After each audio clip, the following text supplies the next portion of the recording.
then there's going to be some other exercises. After the lecture, there is one in-class exercise that you get to do. It's another, I know you love them, it's going to be another crossword,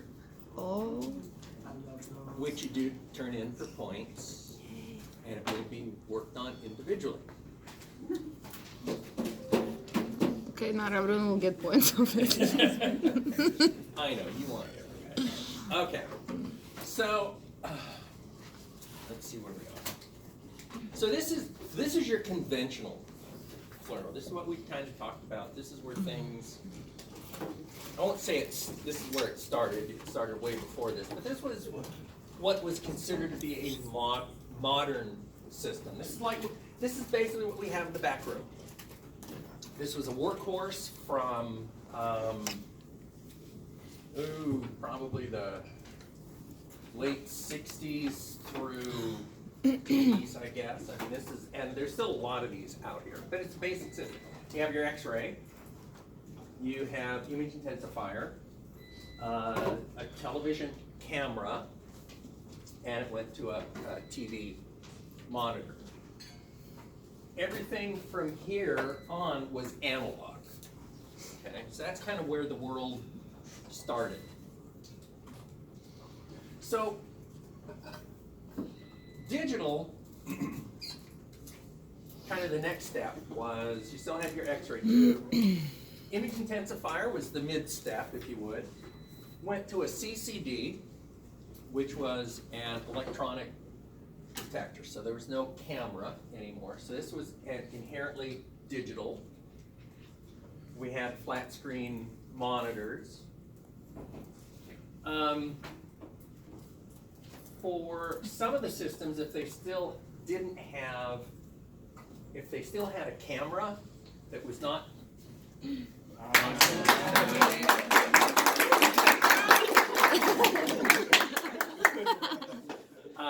if it still had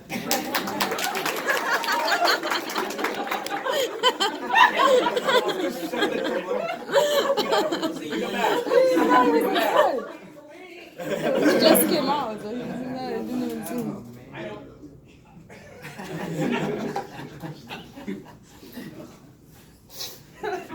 Okay. One more time. Anyway, so for those systems that still had an analog camera on it, though, you did have to go to an analog to digital converter. And that was memory, and then you had to actually take your digital and put it back to analog, because until flat screens came out, you were still on CRTs. So there was that middle ground where you had pieces and parts. Some parts of it were digital, some parts were analog, and you had a whole mess of stuff. We're better than that now. Everything's basically gone digital. The advantages of digital fluoro over conventional fluoro. First of all, you've got an drastically increased speed of acquisition, and you can do post-processing. Now, probably everybody in this class has been more sophisticated with processing images on their computer, their phone, and everything else than I ever will be with all the software that's out there. But that's what you can do, and I know you see this in the clinic. It's not just looking at contrast or changing this or that. You can do some radical changes to digital images. So what I think you have to consider is you have to look at pixel size. Now that's easy. For an image intensifier, got the image intensifier size divided by the matrix. And for the initial digital fluoro systems, they were in terms of lines. That's still kind of a CRT viewpoint. You remember your television systems were 525 lines. Digital required at least 1,000 line system. So if you have a pixel size, what is the pixel size? If you have a 1,000 line DF system operating in 5-inch mode, easy math. So you have 5 inches is 127 millimeters.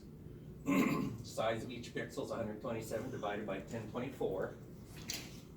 So when they talk about 1,000 line, it's actually 1024 because it's powers of 2. So 2, 4, 8, 16, 32, 64, 128, 256, 512, 1024, 2048, etc. So you just do the math. So now you have pixel size of about a little more than 1/10 of a millimeter. Okay, that's pretty good resolution. Now remember what we talked about for an image intensifier. What's the inherent resolution that you can see? What did we say last week? 2.5 line pairs per millimeter, about. Okay. So this would be kind of an interim system. You're still using an image intensifier. This is a remote room, so the only people in the room is the patient, and of course the doctor is fully protected in the control room behind lit glass. So it's the technologist that's out here making sure that the patient's good, in good shape, activating barium flow, all of that good stuff. God forbid the physicians should actually get any exposure. So this is a real nice, clean system. Okay. Special procedures. Now the next step is you have a flat detector. We'll talk about digital detectors in a little bit. Got a lot of processing power.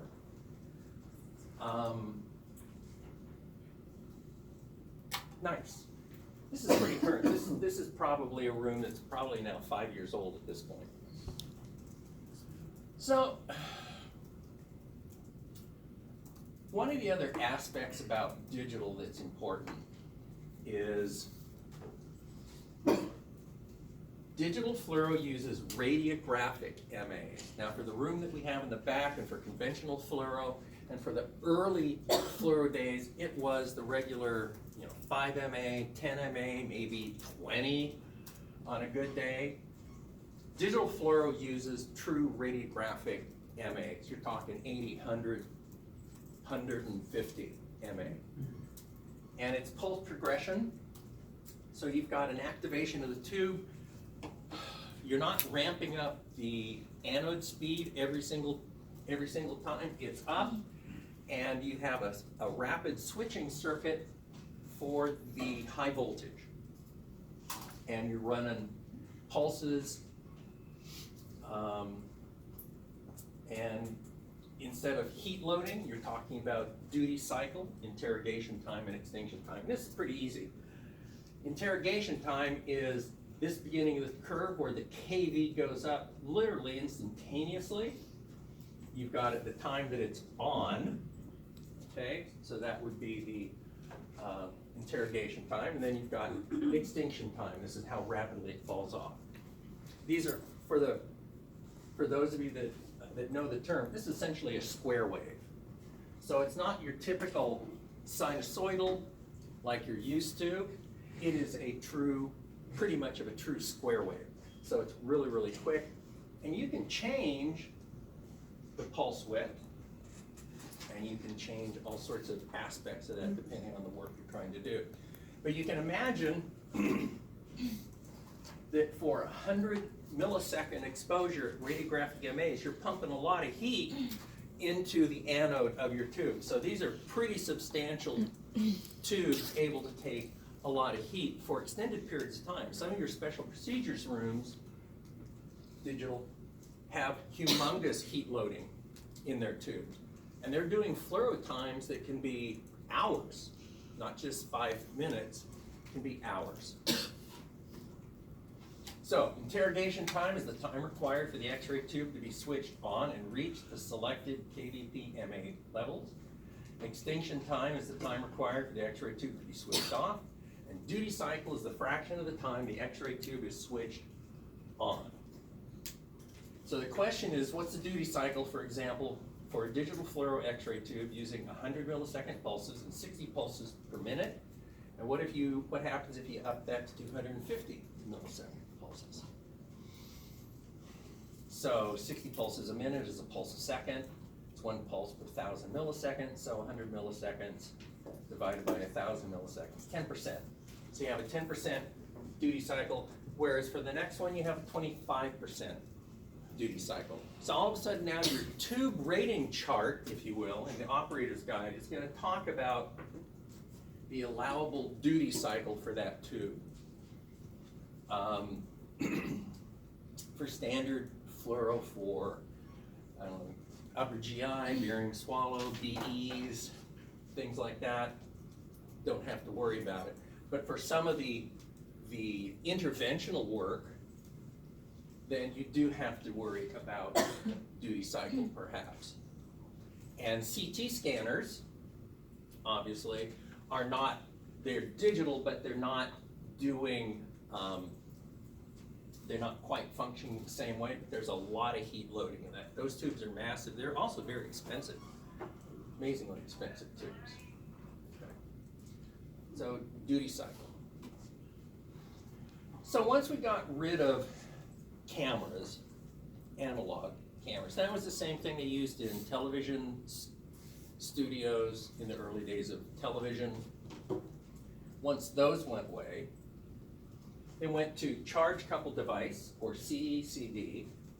So these are 14 micrometer pixels arrayed in this, for this one, it's about a 2000 by 2000 matrix.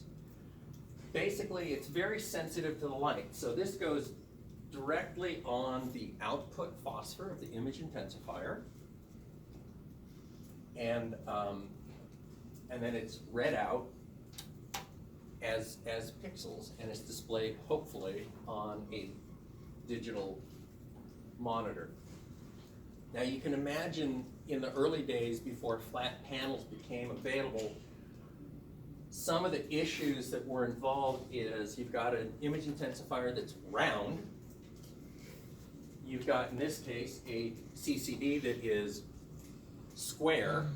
And then you've got a CRT, which is rectangular.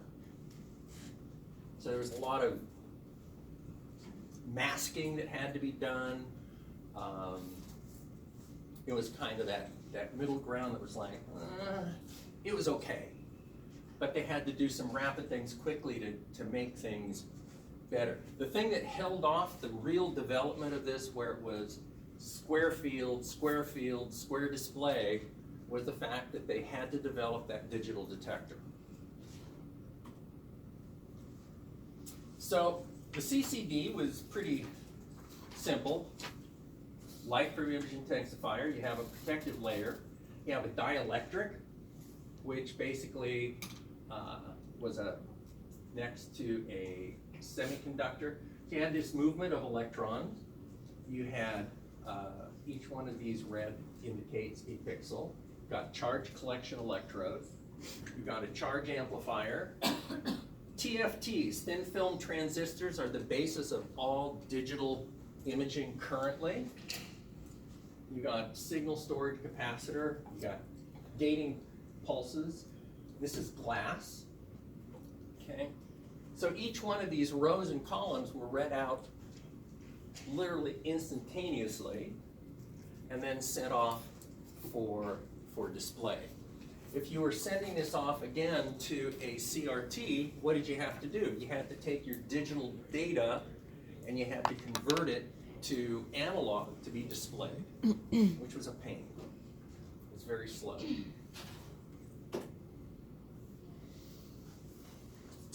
The advantage to a CCD was all of a sudden, do they give you any lectures on film still at all? Yeah. So you know the H&D curve on film? Mm-hmm. The nice part about charge coupled devices, digital devices, it's linear response. There is no H&D curve, there's no S shape, there's no weird thing. It is a linear response, and because it's linear, you can electronically manipulate that. And that was the big advantage for digital. So how do you put a square detector, if you will, on a circular output? A lot of places basically use a fiber optic bundle, which was round at one side, and it came down to a square at second side, which geometrically was really kind of weird. So a lot of this had to be masked off, and it was really unusable. So, the way this all looked on top of a camera was this, is that actually came out of, I think it was a Siemens digital CCD camera. Basically, it's high resolution. CCD is great, very low noise, not like the analog television systems, very low noise. You could generate an automatic dose rate signal. You had user selectable gain, it was compact, low cost, very low sensitivity to EM interference. In television cameras, if you were near sort of a magnetic or electromagnetic signal, you could get some really strange distortions. So these were pretty low sensitivity type things, okay? And had good white and black processing, but you had a lot going on. You had irises, you had camera lens, you had built-in pre-processing. All of this would be about, I think I brought one in at some point, I don't know what Lynn did with it, but it's about so big. But it allows rotation, collimation, and these things last forever. CCDs have almost an infinite lifetime. CCD on a fluoro will outlast the machine, typically.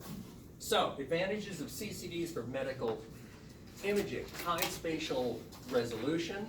You do 1024 squared, 2048 squared. Had a really high signal to noise. High detective quantum efficiency. No warm up. Television tubes, you had to let the thing warm up before you could use it. No lag, no blooming, no spatial distortion, no maintenance, unlimited life, unaffected by magnetic fields, linear response, and a lower patient dose because it didn't take quite so much X-ray. Lag is one of the biggies. I don't know if, are any of you working with older fluoro equipment that still have a analog camera on it, or is everybody digital? That would be in maybe one of the older rooms in one of the older facilities. Lag is where the patient moves or some part of the anatomy moves, and it takes a while for the system to catch up, so it's a little bit behind. So you get this very quick smearing and then it settles down. That doesn't have that issue. Digital fluoroscope with a flat panel detector. This is when digital fluoro really came into its own. Everything now was not only digital, but the geometry matched. So you had basically a square or rectangular field of view. It went directly, so it's a direct readout, directly to a square or rectangular solid state monitor. Didn't have to worry about any distortion. You didn't have to worry about trying to put a circle in a square or a circle outside of a square, depending on how all of that worked.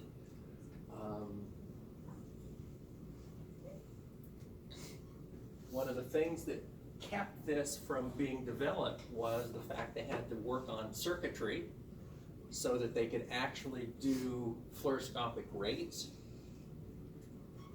They had to get the efficiency of these up, and they had to get them where they were somewhat, at least robust enough that they weren't being replaced a lot. Early days of these detectors were being replaced often. They had missing pixels, or they had pixels that were dead. You have a certain amount of software that can go in and kind of pretend that dead pixel isn't there. They kind of use the neighbors around it to say, we're going to guess what that black pixel is and put something there. And of course, being glass, you don't want to drop these except ever. You drop it once and it's kind of over. and they're expensive. And they do have a lifetime. So, but here's what you get for it. Flat panel image receptor over a CCD coupled image intensifier, you are totally distortion free. You get constant image quality over the entire image, so you don't have to worry about all the image issues with image intensifiers. You have improved contrast resolution over the entire image, high detected quantum efficiency at all dose levels, rectangular image area coupled to a similar image monitor, and it's totally unaffected by external magnetic fields. Now, some of the other circuitry might be, but this is important because oftentimes you're gonna have a fluoro room or special procedures room might be pretty close to your MRI room. You still wanna have it outside the 5 Gauss line, but it's pretty robust. So, if you look at signal to noise being enhanced, so if you can improve signal to noise, so if you have an image forming X-ray intensity, this is a 2-to-1 signal to noise video line, which isn't particularly good, but once you have a 1001 signal to noise video line, you can pretty well see much better contrast, resolution. Signal to noise is very important. And obviously 1001 signal to noise is better than 200 to 1. I don't think we need to go into binary numbers. Okay. So here's the effects of pixel size, number of pixels in the field of view. So obviously, as the matrix size gets bigger, your ability to discern the object becomes better. So if you're looking at this image of a heart in a 4x4, you go from a rectangle to kind of a, I don't know, a dog face, to kind of something that looks more like a heart at 16x16. And as you get finer and finer and finer, you get much better discerning of what the object is, and resolution improves.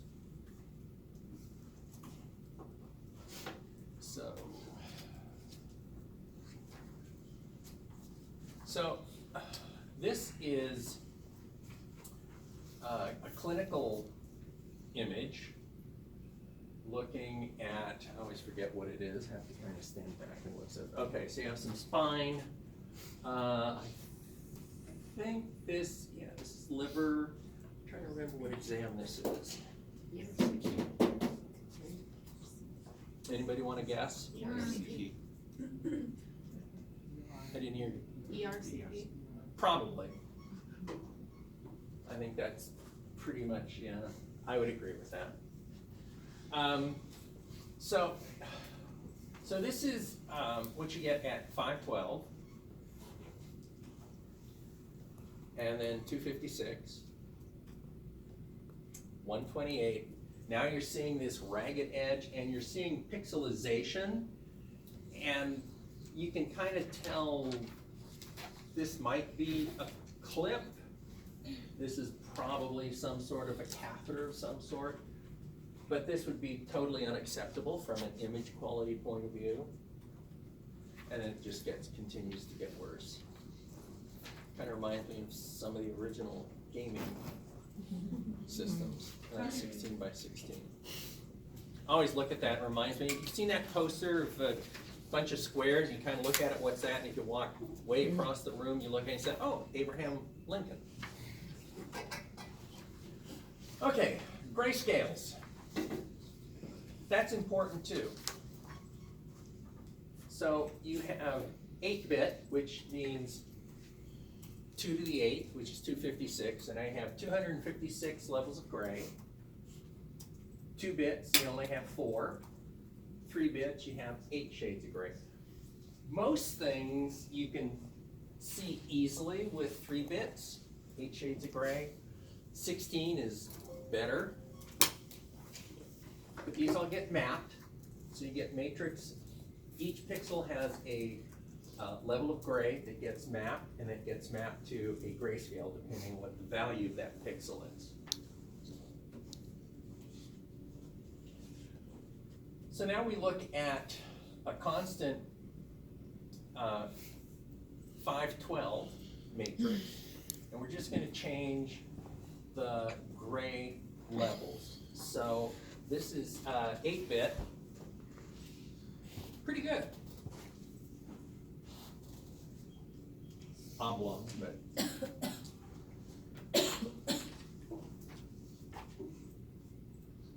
Now we're at 4 bits. Now you see you're getting all of this edge looking stuff. Obviously not something a radiologist is going to want to see, but if it's a high contrast, you can at least still see the object. Is it diagnostic? Depending on the exam, but it does degrade. And now it gets even worse. This is totally undiagnostic. So, one of the first things they did with a digital system as they go through it, looking at features, important features. Probably one of, I think, the most important features that they gave radiologists when they moved to digital was last image hold. When I was working, basically, you only got fluoro when somebody's foot was on the pedal.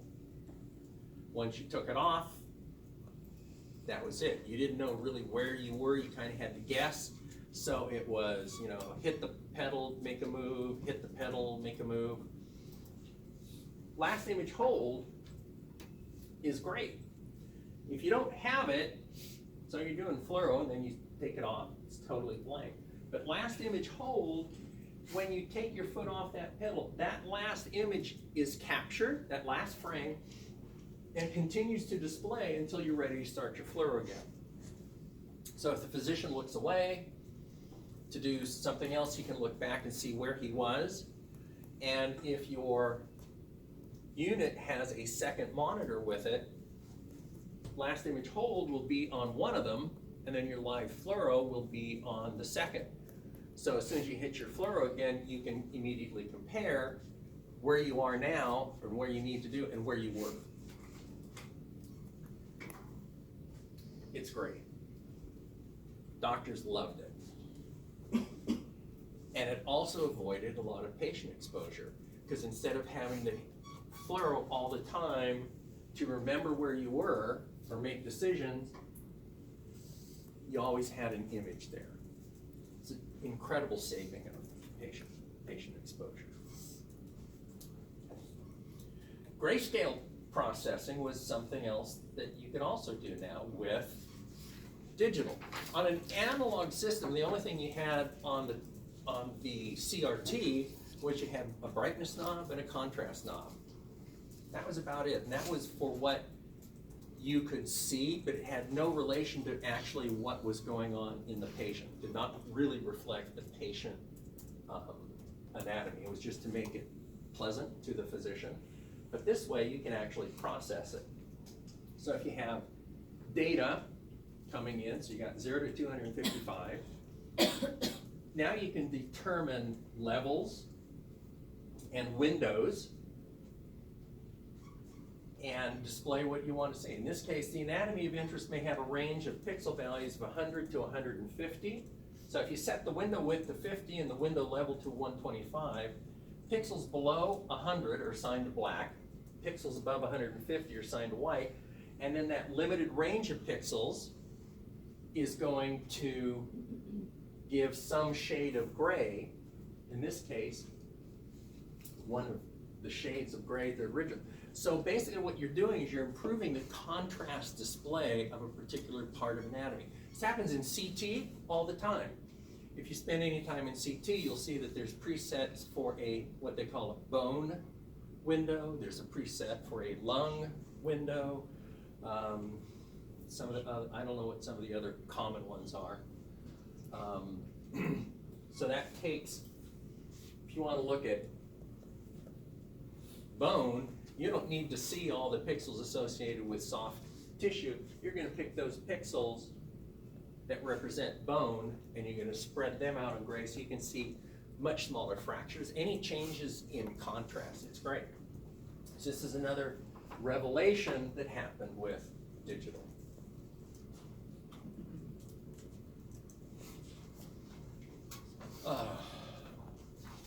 So if you look at different grayscale settings, so if you have a wide range of pixel values mapped to white and black, giving a low contrast appearance, so that's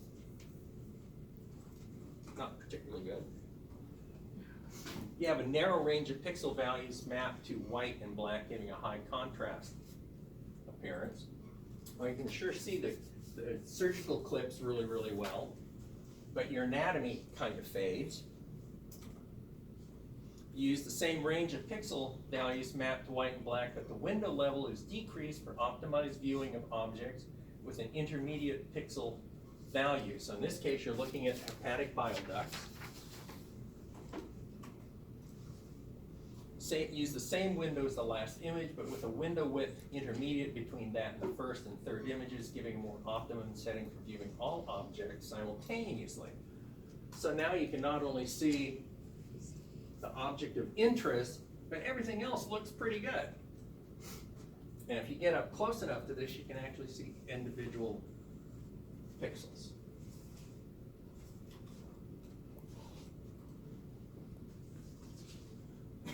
One of the other features, basic features of digital, is something called temporal frame averaging. So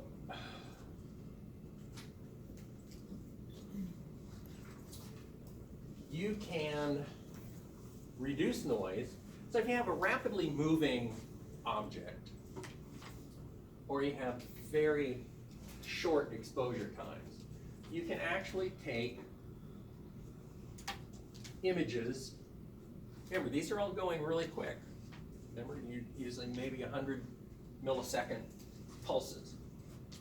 So you can take 1, you can take 2 or 3, 4, in this case 5, and that's a sliding window. So every time this pulses, it's adding those frames together to show you. If you take too many of these, you can see what happens is now you're taking too many frames, adding them together, and the lag gets really bad. What they call persistence of displayed objects. So if it's shifted position, there's going to be some lag to it, and it's going to shift really slow. It's not going to reflect the actual movement. But temporal frame averaging is a great way to reduce or control to a much finer viewpoint patient exposure. Okay.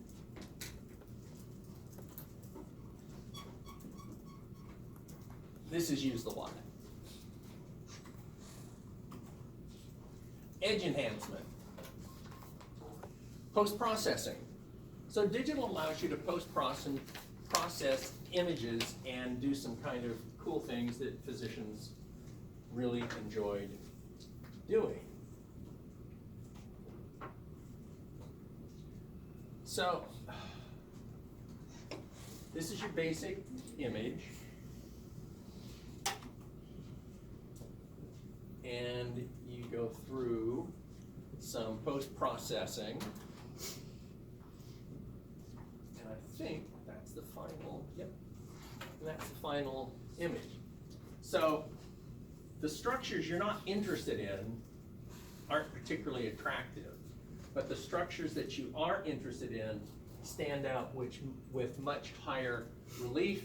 Edge enhancement of your bile ducts is much better. She's used a lot for these types of things. They're used for catheters. They're used for bone a lot, looking for edges. Any place where you want to show edges. Edge enhancement is a big feature. Again, you need a digital system to do it. digital subtraction and geography. Not going to go into a lot of details with this, but basically, this is why you use iodine as a contrast agent when you're looking at vascular systems. Iodine has a tremendous K-edge right at around, maybe, I don't know, 30 something keV. And remember, your average energy is about 1/3. So if you're doing this at, I don't know, 80 kVp or so, you're going to capture this absorption edge. So if you do an image that below that and one above that, you can do some subtraction and get a really nice display of whatever is iodine film. And again, this is photoelectric absorption in iodine bone and muscle. Because these are not that far apart, but this would allow you to increase the contrast between the two really well. It's just kind of a diagram that shows, typically it's what they call hybrid subtraction. So it uses temporal and energy subtraction. Temporal subtraction is nothing more than taking image 1 and subtracting it from image 5, taking image 2 and subtracting it from image 6. In the old days, we did this by hand.